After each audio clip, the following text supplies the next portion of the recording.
Hello, good morning. Today our guest is Professor Nils-Petter Lagerlof. Hello, Professor. How are you doing? Very good, very good. So it's a pleasure to speak to you, Professor, and we're going to be discussing your articles. But before we start, tell us a little about yourself. Are you Swedish? Correct. Yeah, I'm just Swedish. tell me about yourself and about Sweden. Just do it. Just do it. Well, I mean, I grew up in Sweden. I've been an expat since 1998 or so, and I lived in Australia and in Canada and a little bit in Israel back in the day, but in Toronto since 2003 at York University. All right. And what's Sweden like? Are you really what's Sweden like? Is it a happy place? I just want to confirm some of the data I've been reading. So Sweden is interesting. So every time I come back, I learn a little bit more. It's hard to catch up on everything. And I follow Sweden through media mostly. So Sweden seems to change a lot. And for me, the sport is just sort of catch up with whatever is happening. People talk a lot about immigration and safety in the public debate. And I guess that reflects that Sweden used to be a much safer and calmer place than it was maybe several decades ago. Yes, so Professor, we're not going to speak for a long time on this topic, but you're actually correct. Immigration is a problem in Sweden, and so it's crime. Recently, I was reading a foreign publication commenting on the spike in criminal activities in Sweden. So you're absolutely correct. Yeah, I mean, I guess it's hard for me to sometimes assess this. Being Swedish myself, I feel a bit like I'm an immigrant in Canada, and every time I go back, I meet people who are technically immigrants in Sweden, and they know more about Sweden than I do, and they know how Sweden functions in many ways better than I. Well, Professor, it seems that you only like to reside in prosperous countries. 1 minute you're in Sweden, another minute you're in Canada. Apparently, you're never going to migrate to the US. Well, I lived there during my sabbatical, 2006, 2007, and I go there every now and then. Not during the pandemic, but Canada is sort of close enough if you want to go to conferences in the US. Yes, the advantage of the American market is that it is larger and there is a great demand for intellectual work. America has several billionaires and millionaires who are willing to finance research if they're pleased by such research. So that's the advantage of being a serious intellectual in America, or better yet, a charismatic intellectual. But we're going to move on to talk about your papers. And the first paper we're going to discuss is Population, Technology, and Fragmentation, the European Miracle Revisited. Professor, what motivated this paper? And I'm asking this question because of the subtitle, The European Miracle Revisited. Well, I guess it tries to contribute to like a relatively old debate about what made Europe, first of all, very fragmented in several small countries as opposed to one big country, one big empire, and what that may have to do with Europe being sort of the part of the world that first went through an industrial revolution and demographic transition and sort of transition from stagnation to growth. So those are like old questions. Many people have asked them sort of within the standard economics profession, and also historians have hypothesized about that. Yes. So, yeah. So it's sort of an old debate, and the questions for me was usually like, what are the mechanisms that would make fragmentation lead to an early industrialization, for example, and what caused this fragmentation in Europe, political fragmentation in Europe in the first place. All right. So now I have a fascinating question for you, Professor. Prior to the Industrial Revolution, empires did well and they were not fragmented. Why did empires have an advantage in the past? This is an issue that you discuss in your paper. Right, and I think There are probably many reasons, but I think something what growth economists call scale effects are probably like the big explanatory factor. So there's a big advantage of being one single unity with the same language, with many people living there, many ideas that can spread between many different people and regions of the empire. So when you're scattered in small communities that are isolated from one another, it's very easy to imagine that technological progress, etc., can be hampered, at least in the long run. Yes. Well, I have a tendency to share the mainstream position on fragmentations and the potent nature of small states, but I do appreciate the work of the late Deepak Lala.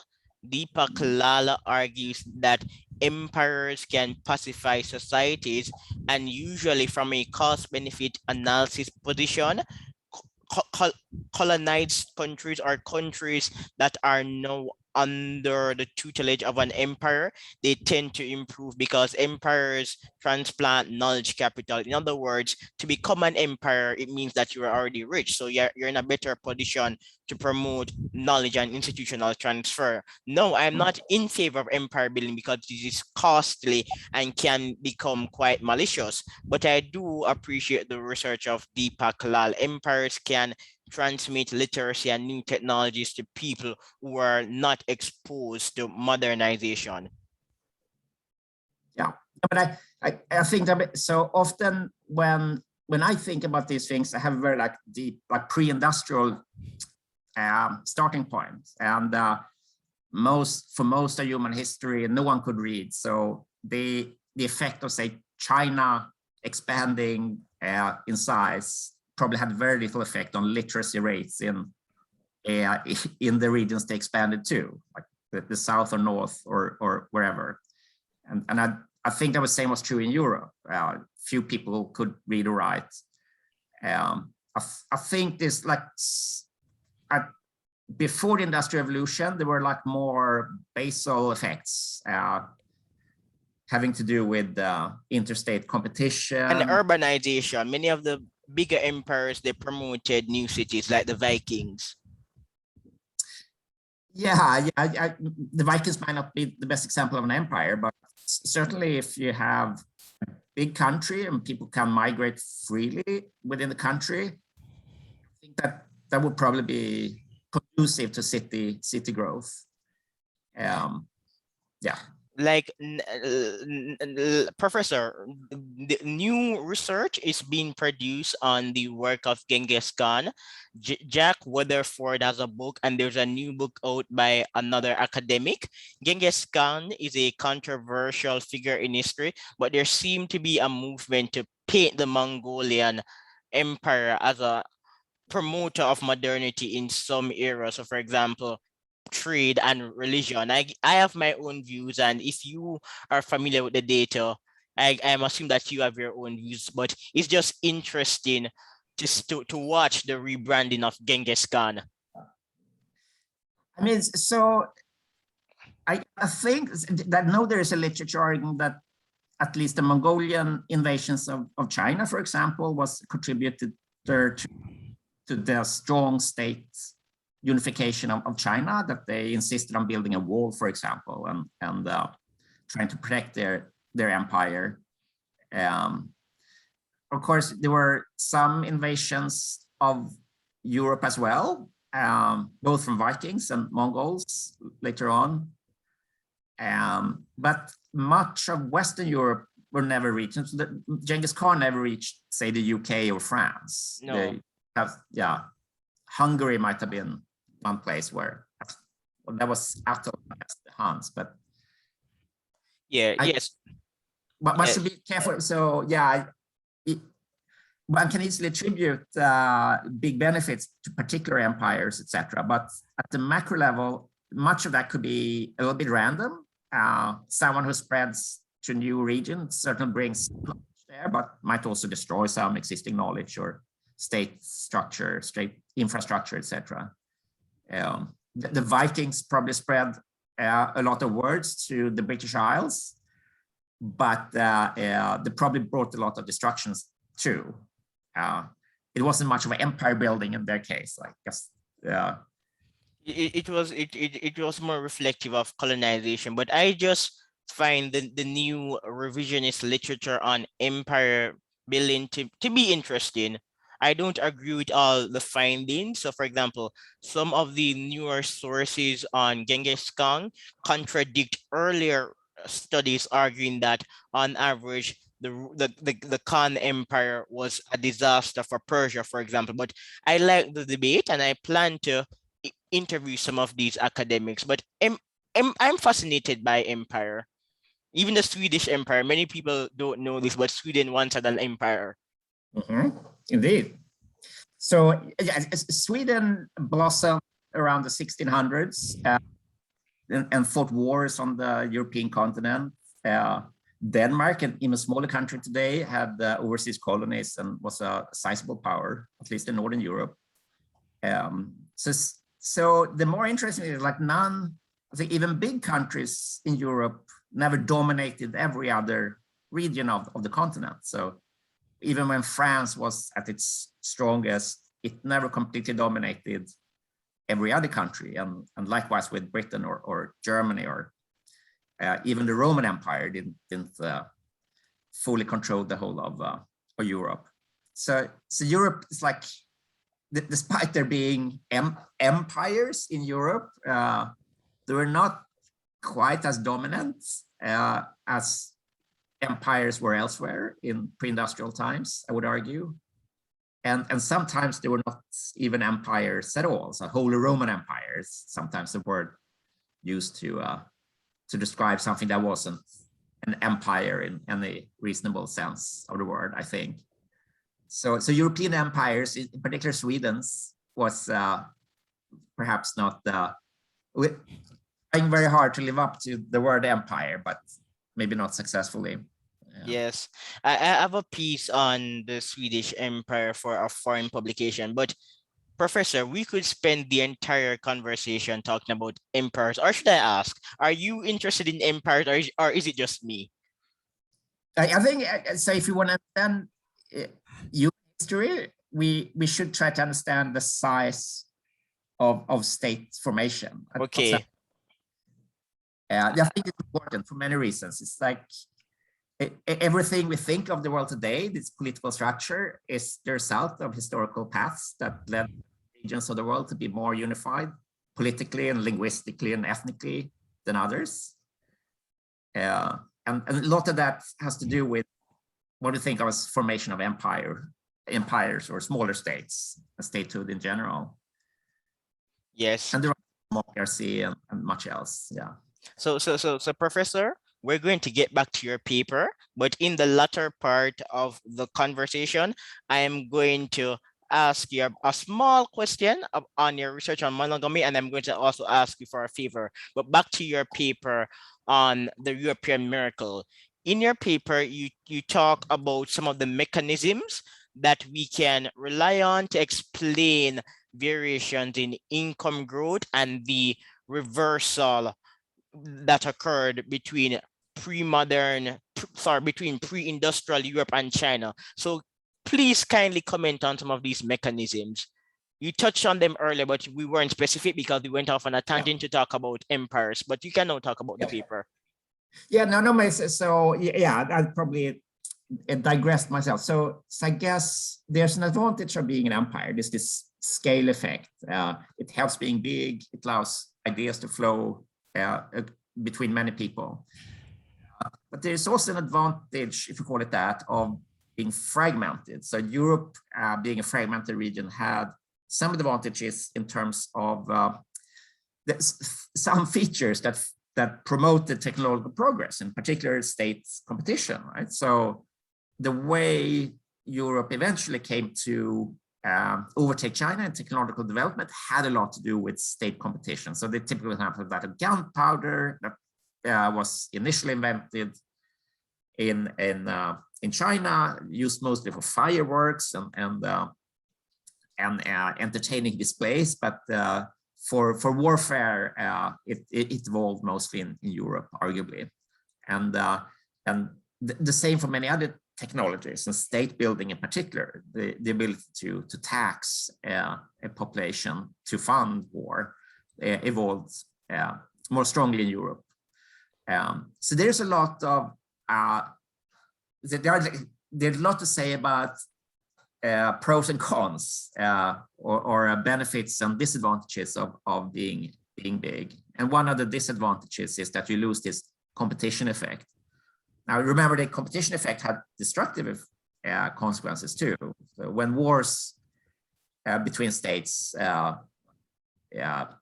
blossom in fall, you see a lot of negative consequences. The 30 Years' War probably did nothing to promote growth in Europe.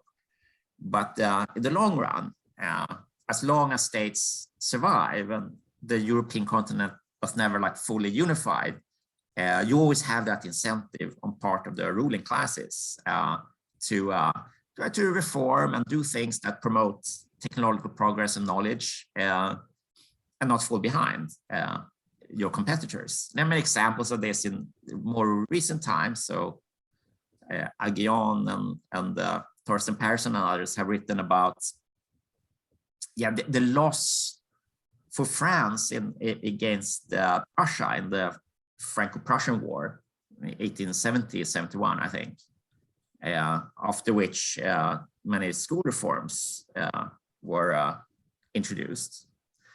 And there are other examples. I think Russia modernized in the wake of the loss of a war against Japan in its Far East. So facing competition and military threats can be a strong incentive to modernize. And for big empires such as China, but many others as well, when that external threat goes away, you have less of an incentive to modernize. And what I think might be one way to tell the story of Europe's transition from stagnation to growth has a lot to do with the rise of like this competition effect, the rise of the importance of the competition effect relative to the scale effect. Yes. And yeah, in a nutshell, that might be what that paper is about. Yes, but Professor, there's also another issue that's puzzling, and this particular problem is beyond the scope of your paper and my own research. Based on my analysis of the data, the state in China appears to be quite predictable and stable across multiple centuries. Yes, there have been examples of revolts, but on average, the Chinese state has been fairly stable. Do we know why? Are you familiar with data explaining the stability of the Chinese state? Yeah, I mean, I would point to the geography story, and I think more and more suggest that. So there's something about the geography of China compared to the geography of Europe that explains why China became more unified than Europe ever was. So you couldn't maintain independent states in sort of the flat landscape with high agricultural productivity that you had in China. Compared to Europe, where you have a lot of mountains and indented coastlines that separate the continent into some more natural states. And you can say that, of course, you have big mountains in China, at least in the western part, like in Tibet, etc.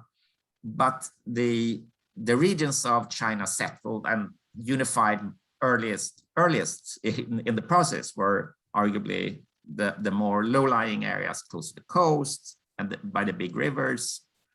And still today, you have perhaps more ethnically fragmented regions in the more mountainous and western areas of China.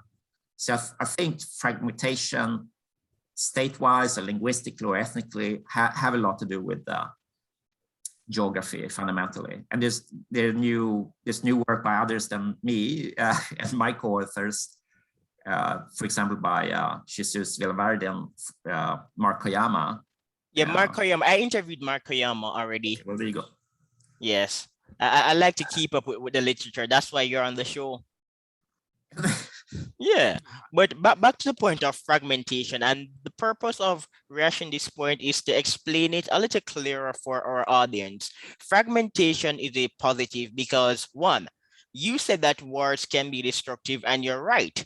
However, when countries are fragmented, they're likely to compete. So fragmentation led to warfare, but warfare also produced new technologies and competition. So this is one of the major benefits of political fragmentation.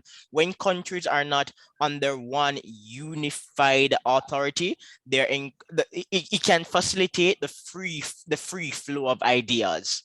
A unified authority is in a better position to block the flow of innovation. So I'm just rushing this point for our audience to make it a bit clearer. Thank you very much. I think that's very spot on. Yeah.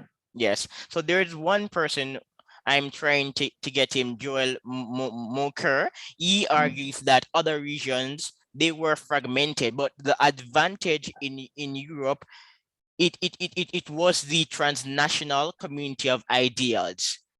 Whereas in other parts of the world, fragmentation produced benefits for a while, but originally they would create new empires to block the flow of innovation. Europeans produced knowledge societies, autonomous universities, and charter cities. So it was not just the fragmentation, but a new autonomous society that could encourage the free flow of innovation and communication.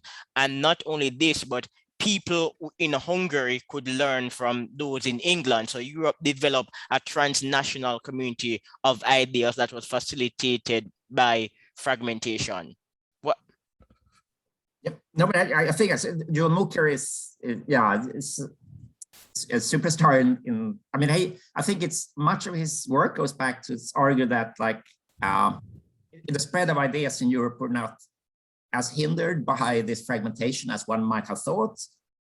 I've had certain publications that spread relatively rapidly after the invention of the printing press, even before that. And I think the presence of a Latin language could serve as a lingua franca, similar to English today, so sort of was helpful too. So I think there's a lot of truth to that. So, but again, I mean, to me, that argument is about saying, so there were like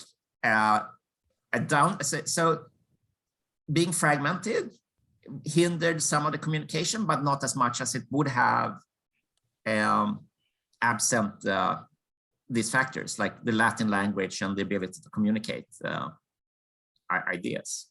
Yes, I don't know about you, Professor, but I think that the Great Divergence is the most significant question in economic history. I can never get enough of the Great Divergence. When we start thinking about these things, it's hard to think about anything else. I can never get enough of the Great Divergence. And I'm going to save this point for the latter minute, but your work on monogamy is fascinating.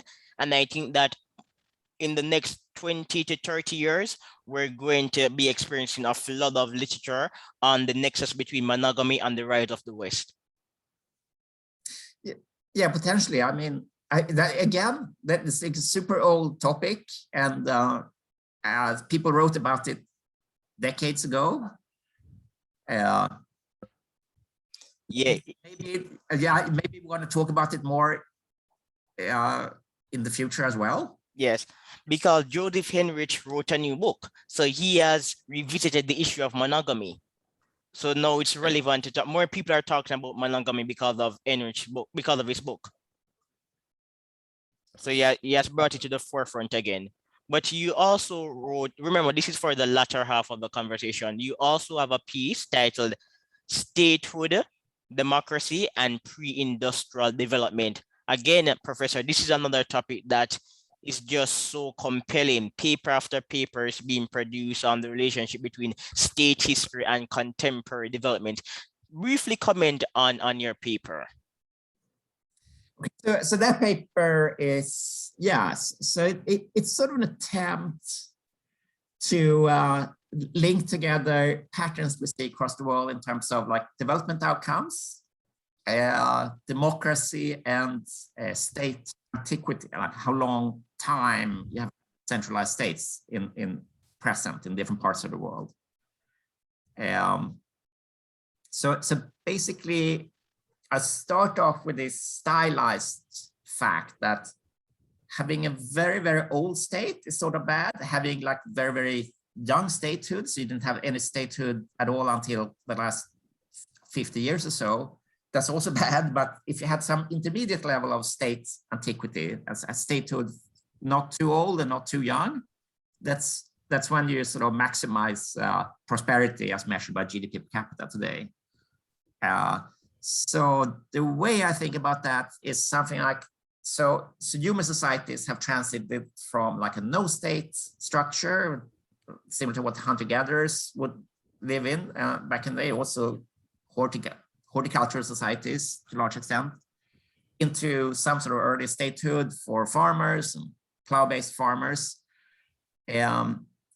And in that process, we first developed what we call authoritarian states. And that was the only state you could have once upon a time before you had invented modern democracy. And at some point, some societies transitioned from authoritarian statehood to what we can call democratic statehood for various reasons.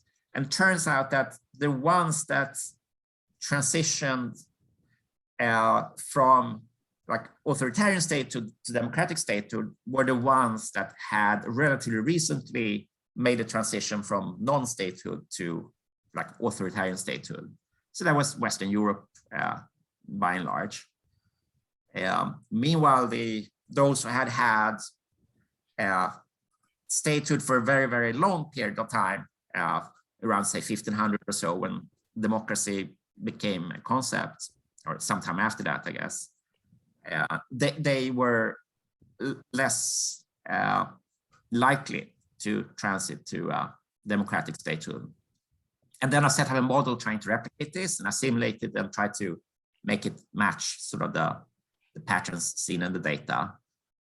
The central idea here is that if you're the ruler in a country with relatively little statehood, you have sort of more stronger incentives to transition to democratic statehood when the opportunity arises, because you have not accumulated too much extractive capacity as of yet at that point. So that's, yeah, the story in a nutshell. It's mostly a theoretical paper, so it's sort of describing some patterns, setting up a model that can replicate them. But the facts themselves are sort of suggestive and thought-provoking, I find. Of course, your paper is thought-provoking, Professor. Your findings have been replicated by Potterman and Christopher Payik. Christopher Payik has a later paper arguing that there is a stronger positive association between intermediate state history and contemporary development. Yeah. So Christopher Payik is one of those names that, yeah, works with Ola Olsen and others who produce like paper after paper on these things. Yes, they're charitable people. I had them both at, I guess, at a different point, but yeah. There seems to be something favorable about intermediate state history. And as you rightfully said, older states tend to become extractive. Yeah. I mean, I think so that's the crux of the thing. So countries like in the Middle East today, and even Southern Europe, have a longer history of state presence. So something going very, very deep in their histories would suggest that they had presence of a state and everything that comes with it, like old ruins and whatnot, old buildings. And they're also less democratic today. I mean, even Southern Europe, one can argue that transitioned a bit later into democracy than Northern Europe.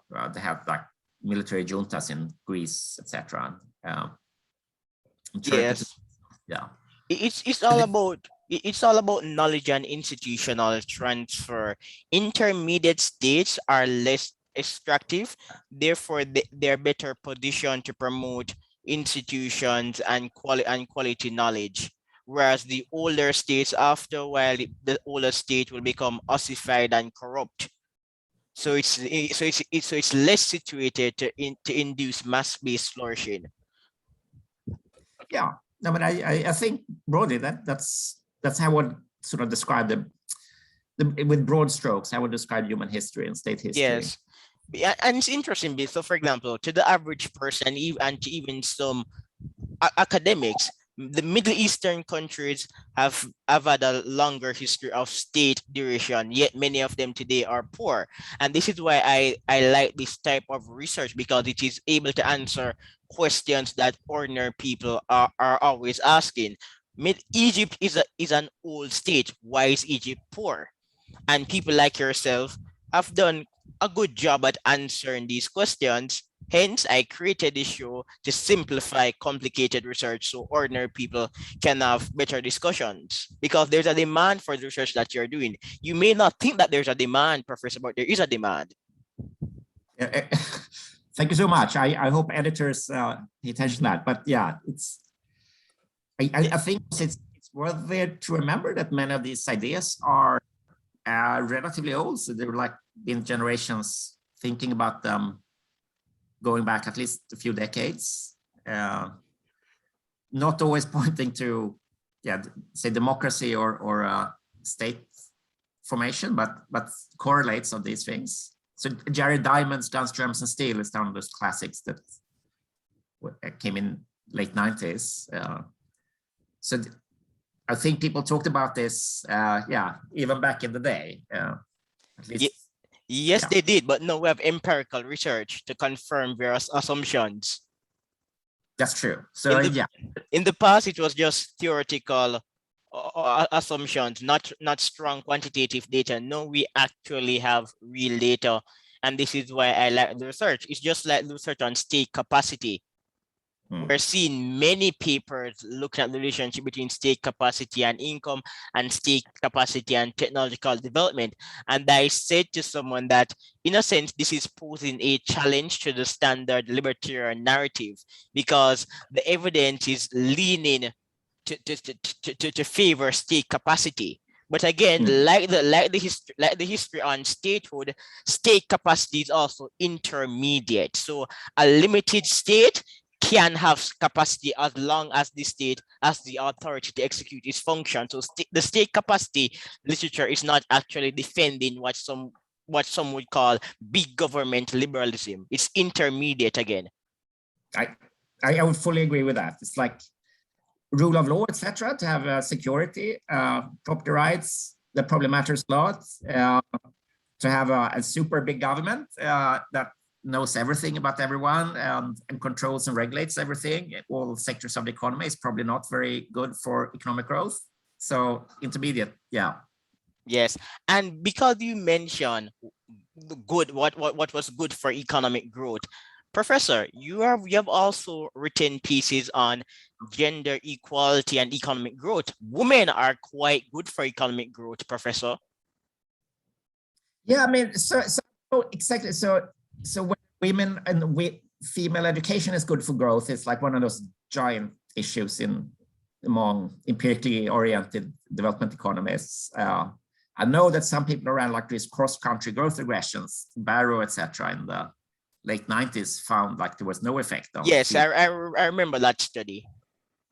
Yeah, I mean, so I guess it's always really hard to tease out whether like education of women, exactly how and in what ways, how much it affects economic growth in the long run. But at least one channel I think matters, namely that well-educated women tend to have fewer kids and invest more in their kids than other women. It makes sort of a lot of sense intuitively that would be the case. So when women get better educated, they're probably going to work in the labor force and they're going to spend less time having kids, but that also means that they're going to invest more in each of the children. You can afford to invest more, especially if both spouses are working, and then you get a better educated workforce, and that should be good for living standards. Exactly my point, Professor. Human capital is good for economic growth, and when human capital is widely disseminated, economies will grow. Therefore, it is better to educate women than to prevent them from accessing quality education. That's the essence of the argument. Yeah, that's yeah, very few people would disagree with that. Yeah, at least in the West. Yeah. And then when we educate women, this is also a proxy for other variables like equality, individualism, and innovation. If women are being educated, it means that we respect people irrespective of their sex. And respect, according to that study that Guido Tabellini did some years ago, respect can predict growth rates. When you treat people well, they're more confident and willing to work. Mm-hmm. Yeah, I mean, right. So running growth regressions and using measures of some world value survey variable that you think matters, you can often find correlations that are convincing. The problem, of course, is that this is stuff that people talked about back in the 90s as well, that everything is correlated with everything else. It's hard to tease out exactly what's the causal mechanism, but it seems plausible to me, at least, that a lot of it has to do with like the status of women and the associated quality quantity effect on how many kids they have. So progress usually comes through having fewer kids. Yes, but again, I must elucidate the point that respect is an important variable, Professor. When you want an economy to truly achieve astronomical rates of growth, you cannot lock people in a circle. You have to allow them to produce. So even if these people are homosexuals, they have to produce. If they form part of religious minorities, we have to respect them and encourage them to produce. When people feel like their self-worth is diminished, can they innovate? Why would they? Yeah. I mean, it's it's not very clever rhetorical way to think about it. Yeah, I think it's an old argument. It goes back to what is it? I mean, the argument that things we think of as good, democracy and gender equality and fair treatment of minorities and so forth. It's not only good in itself, which we all can agree on. It's not only the right thing to do, but it also promotes development. All right. No. The question, of course, empirically might be what causes. There are many who argue the exact opposite and say that it's when you become rich that you can afford and choose to value minorities and women in ways that you did not do earlier. So the chain of causation there is probably debated by a big chunk of that in that literature by smart people. Well, that's highly debatable because there's actually a study done by two academics. They're not religious any at all. They tend to write on intelligence and science, and they argue that Christianity is a stronger predictor of respect for human rights than even cognitive ability. So I don't really believe that we need affluence before we can respect other people. I think respect is undergirded by the ideological infrastructure. Yeah, I mean, I guess the question is how to test it empirically. I'm agnostic myself. There's a similar debate when people talk about democracy, about whether democracy causes growth or if development causes transitions into democracy. And this debate between Darren Acemoglu and co-authors and sort of another tradition following Lipset, modernization theory, hypothesis, arguing this. So exactly in what direction causation runs is really hard to tease out, it seems to me, especially if we want to do it at the country level. It's hard to think of natural experiments that identifies these links. But I would argue, it seems persuasive that a link might go both ways and sometimes more strongly in one direction than the other. In the arena of democracy, my own view is that democracy facilitates economic growth. It is not the cause of economic growth. Democracy, again, is correlated with individualism, respect, and other variables that are positively associated with development.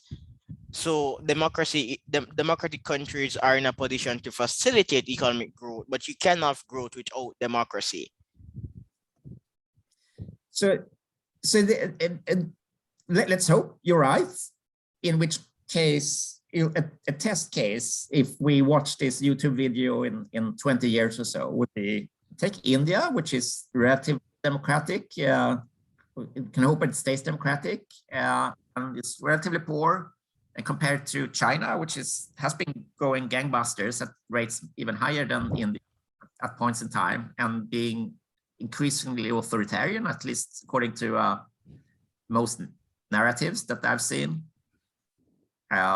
So I think the people, the optimists, I've called them that, Asimoglu perhaps, and others would argue, and Jim Robinson, who you had also on this YouTube channel, would probably hypothesize that India would be the fastest growing country out of the two, all else equal, in the long run. Well, it's a good debate. Maybe it can become another wager, like the wager Julian Simon had with the eco-pessimist.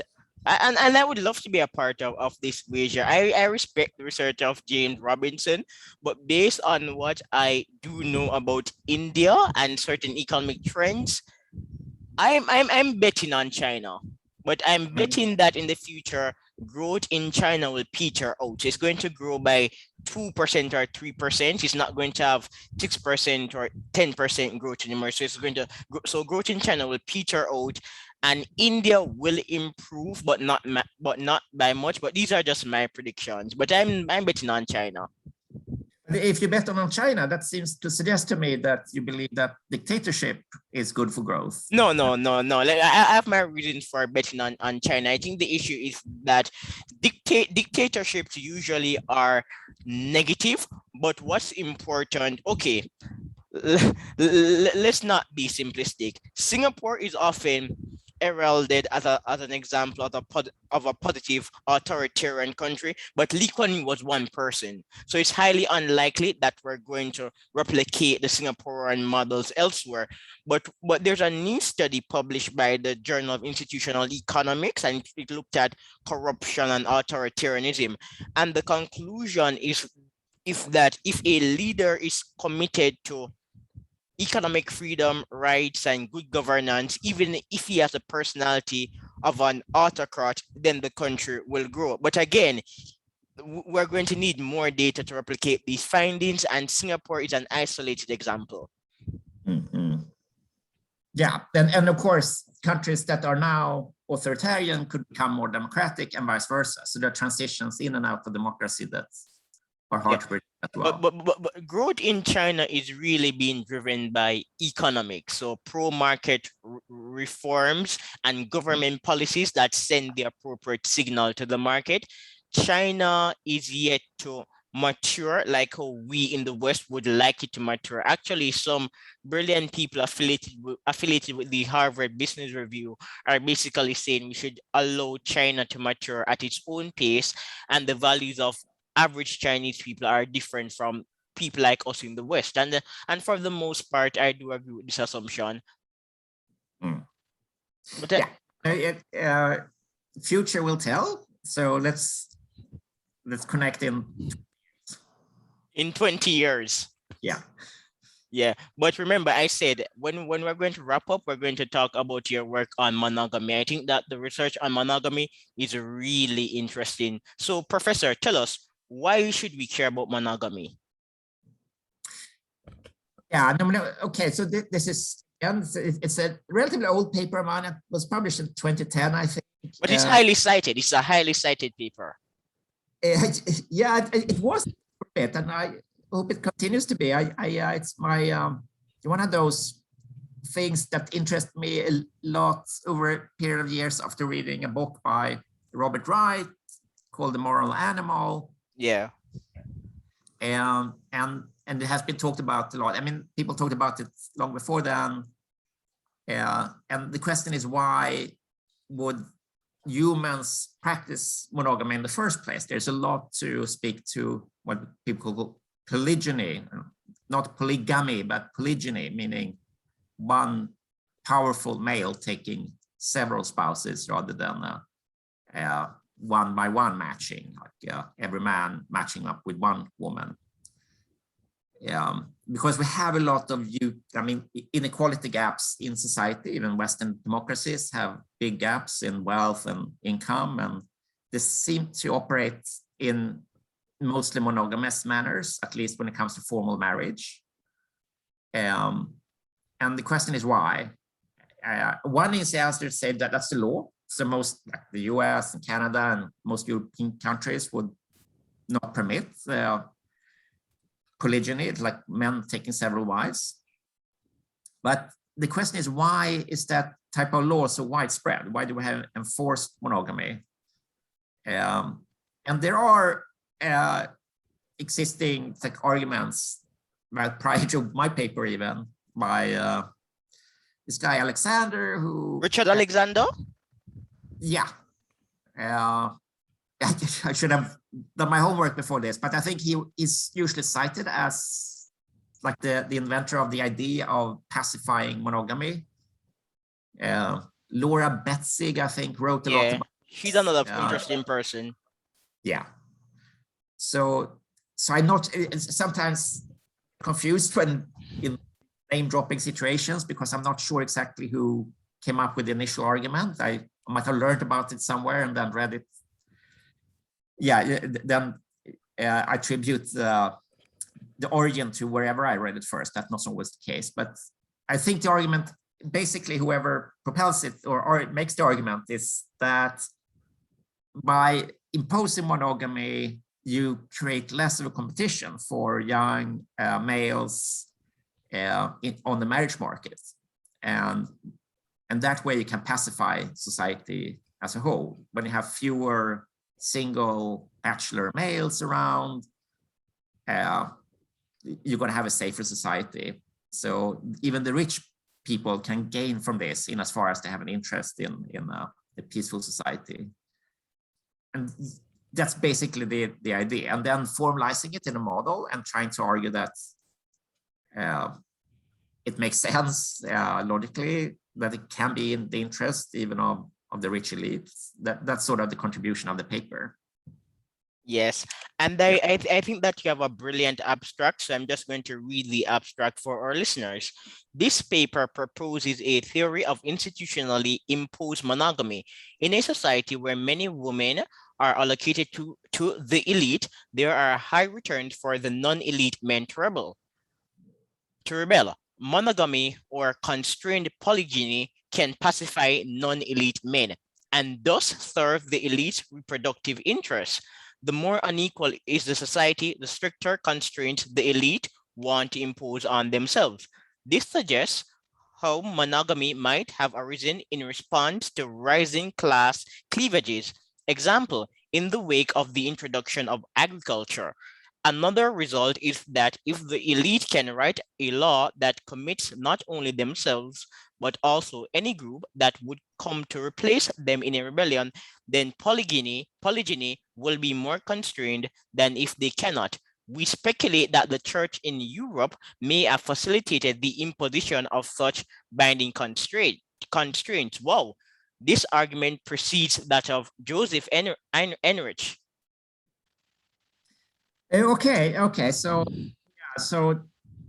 it's at UBC, right? Yeah. I mean, so I think, yeah. So when I wrote that, I think I was inspired a little bit by Rodney Stark. Could that be his name? Yes, I like Rodney Stark too. Okay. So I think it's an old debate having to do with like transition from Roman paganism into European Christianity, having a lot to do with imposing monogamy and a lot of other things that we today take for granted in the West, but were not obvious up until then. Yes, but and again, there are some an academic, I believe his name is Michael, maybe it's Michael Price. He has an unpublished paper, Monogamy and the Rise of the West. It's not a book, but maybe in the next 20 years, we're going to have a really appropriate book on the topic. I'm looking forward to that. Yeah. But Okay. Professor, I'm really enjoying our conversation, but unfortunately, I have to wrap up. So bye. And I trust that you also enjoyed the conversation. Very much. Yeah, this is great fun. Yes, only famous academics show up on this show. So you're Oh, top, you're a big name academic if you're on the show. I humble being in such a splendid company. All right, bye. Bye now. Cheers. Yeah.